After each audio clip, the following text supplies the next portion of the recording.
कपड़े धोने वाली बहू। शादी के पहले से ही विभा को कपड़े धोने का बड़ा शौक था। कभी नल के नीचे तो कभी तालाब के पास। अरे मेरी नीली वाली लुंगी नहीं दिख रही है। विभा की अम्मा, कहाँ रखी है लुंगी? अरे वो तो विभा ने परसों ही धोकर रखी थी आपकी अलमारी में, देखो वहीं होगी। वो ना मैंने आज धो दी, मुझे लगा कि गंदी हो गई होगी। अरे कैसे गंदी हो गई थी? उसे तो मैंने पहना भी नहीं। हे भगवान, इस लड़की के कपड़े धोने की आदत से परेशान हो गया हूँ मैं। जितना तो घर में राशन नहीं आता, उससे कहीं ज्यादा डिटर्जेंट पाउडर का खर्चा है। इसकी शादी करवा दो, शादी जाए अपने घर में ही करे काम, फिर चाहे घर के कपड़े धोने हो या पूरे गांव के। हाँ ठीक बोल रही हूँ, देखता हूँ मैं कोई लड़का। वो दिन भी आ जाता है जब विभा को देखने लड़के वाले आ जाते हैं। लड़की मुझे अच्छी लगी। होने वाली सास कहती है, बेटी अगर कुछ पूछना है तो पूछ लो। वैसे तो हमारी लड़की बहुत ही शर्मीली है, जो बोल दो वो मान लेती है, इसे क्या पूछना होगा। अरे कैसी बात कर रही हो माँ, मुझे इन लोगों के घर रहना है, सवाल तो कई है। हाँ हाँ बेटा, पूछ लो ना, क्या पूछना है। आप लोगों के घर कपड़े कौन धोता है? सास का मुंह बन जाता है। देखो, अगर तुम ये कहना चाहती हो कि तुम्हें कपड़े धोने नहीं आते तो सुन लो, कपड़े मैं ही धोती हूँ, लेकिन तुम्हारे आ जाने के बाद मैं रुमाल तक नहीं धोऊंगी। अरे चुप रहना भाग्यवान, बहू बेचारी घर आई नहीं, उसे डराना शुरू कर दिया। वो क्या है ना बिटिया, अभी तक तो ये कल्लू की माँ ही धोती थी, लेकिन अब तुम्हारे पापा तो दहेज में वॉशिंग मशीन देंगे ही।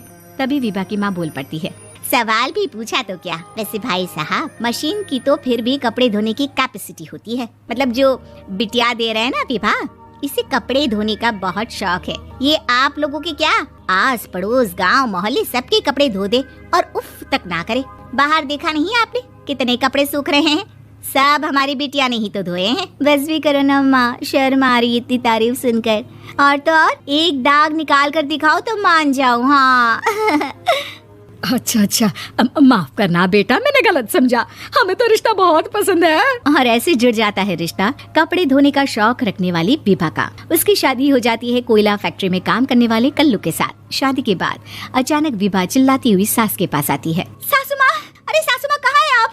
ये तो धोखा है, धोखा दिया आप लोगों ने मुझे। इसे ससुर के चक्कर के बारे में पता चल गया। अरे तो उसमें तुझे क्यों धोखा मिला है? अरे नल में पानी नहीं आता, कपड़े कैसे कब धुलेंगे? अच्छा, तू पानी नहीं आ रहा उसकी बात कर रही है। तो आपने क्या सोचा?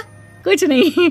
अच्छा, तेरी माँ ने कहा था कि कपड़े धोने का शौक है तुझे, याद आया मुझे। शौक बोलकर कपड़े धोने वाले मेरे जुनून को कम ना आके सासू माँ, कपड़ा धोना मेरा गुरूर है। तभी पति भी वहाँ आ जाता है। अभी मैंने इसे सनी देओल की फिल्म दिखाई है, उसी के डायलॉग मार रही है माँ। अच्छा सुन, साफ साफ बता रही हूँ, पानी सुबह 4 से 6 और शाम को 10 से 12 आता है, समझी? विभा टाइमिंग सुनकर हैरान हो जाती है। ये क्या भूतों का मोहल्ला है? सुबह 4 बजे उठकर कौन कपड़े धोता है? 4 बजे टंकी में पानी जाता है, फिर सारा दिन धोना ना, किसने मना किया? अरे कैसी बात कर रही है? 200 लीटर की टंकी में कितने कपड़े धो लूंगी मैं? सुबह ही उठ जाऊंगी मैं। अब क्या था, विभा सुबह 4 से लेकर रात के 12 बजे तक कपड़े ही धोती रहती। एक रोज सास पड़ोस से निकलकर कहीं जा रही होती है कि साथ वाली कहती है, हाँ कल्लू की माँ, जरा ये बताओ कि 2 साड़ी है, 2 ब्लाउज और एक पेटीकोट और एक नाड़े वाला लंबा कच्छा। हाँ तो? अरे तो क्या, कितना लोगी धुलाई ये बताओ। धोबन दिख रहे हैं हम क्या? हमारे पति सरकारी नौकरी से अभी रिटायर हुए हैं और बेटा सुपरवाइजर है कोयला फैक्ट्री में।